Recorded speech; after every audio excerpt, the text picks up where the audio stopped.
Hey everybody, Nick Espinoza, your chief security fanatic here. And in AI news, AI is fundamentally a surveillance technology. Now, that is a partial quote, and we're going to get to that, but this is actually coming from an article by Devin Koldewey of TechCrunch, and this is part of the TechCrunch Disrupt 2023, because he was on stage with Signal president Meredith Whittaker, who explained her perspective that artificial intelligence is largely inseparable from the big data and targeting industry perpetuated by the Googles and the Metas of the world, as well as less consumer focused but equally prominent enterprise and defense companies. And so with that, and again, I'm cribbing heavily from Devin's article, which I thought was really good and really interesting, I quote the president of Signal. It requires the surveillance business model. It's an exacerbation of what we've seen since the late 90s and the development of surveillance advertising.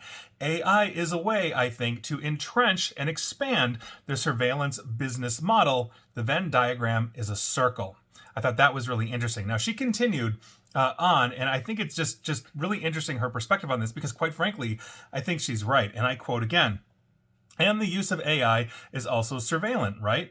You know, you walk past a facial recognition camera that's instrumented with pseudoscientific emotion recognition, and it produces data about you, right or wrong, that says you are happy, you are sad, you have a bad character, you are a liar, whatever. These are ultimately surveillance systems that are being marketed to those who have power over us, our employers, governments, border control, etc., to make determinations and predictions that will shape our access to resources and opportunity. End quote. And she's absolutely right on that. When we saw that Amazon was developing, essentially, again, based on pseudoscience, which is a great description of that, where they were basically looking at emotion. Am I happy? Am I sad? Am I whatever? Now imagine giving that basically to law enforcement officers who are chasing a suspect, and basically let's say we're in a dark alley and maybe the artificial intelligence looks at it and says, oh, the person is mad when the person's actually afraid.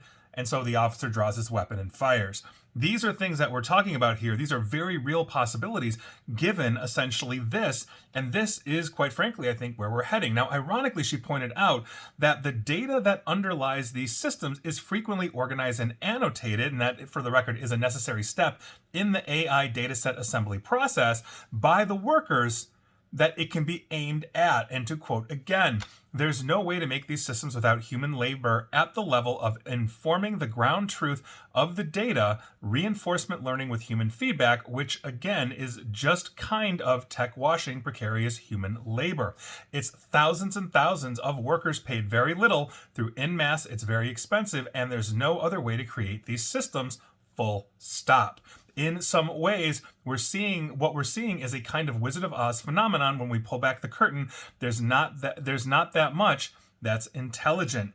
End quote. And absolutely correct. These are outsourced to places like Kenya that are feeding and creating the chat GPTs of the world.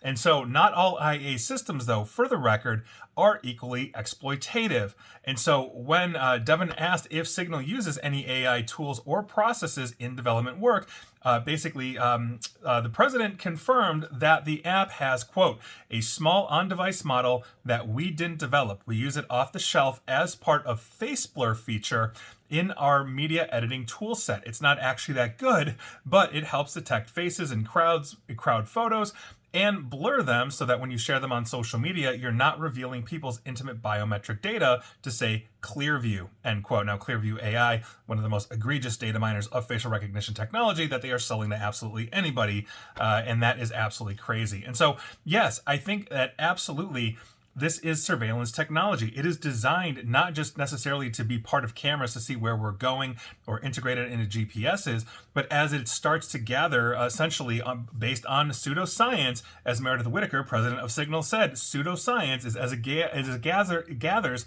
those emotions from us, it becomes an issue.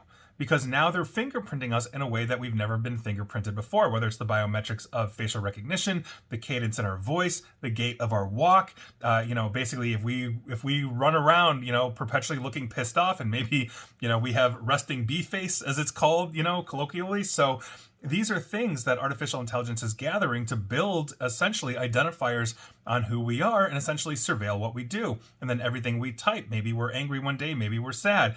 It's the same way that I believe it was Honda, not Toyota, maybe Toyota, but I'm pretty sure it was Honda, was creating a car that was attempting to sense the person's emotions, meaning the driver's emotions, and then do things like play calm music or change the lighting to more calm lighting, et cetera, et cetera, et cetera. And so here we are. We are entering a brave new world as generative AIs begin walking and talking and essentially collecting everything they possibly can on us to learn about us, but also to surveil us on behalf of governments, corporations, and everything else. So I'm not a fan of where this is going, but here we are. And so I'm glad the signals of the world exist. I'm glad Meredith Whittaker is very honest on stage about these kinds of things. And so let's just all keep fighting the man when it comes to AI. And please like, share, follow me here on Facebook and Twitter at NickAESP, where you will be data mined by artificial intelligence. Same with YouTube, where you should subscribe to me because why not? And as always, stay safe, stay online, and please attempt to stay private. Thanks, everybody.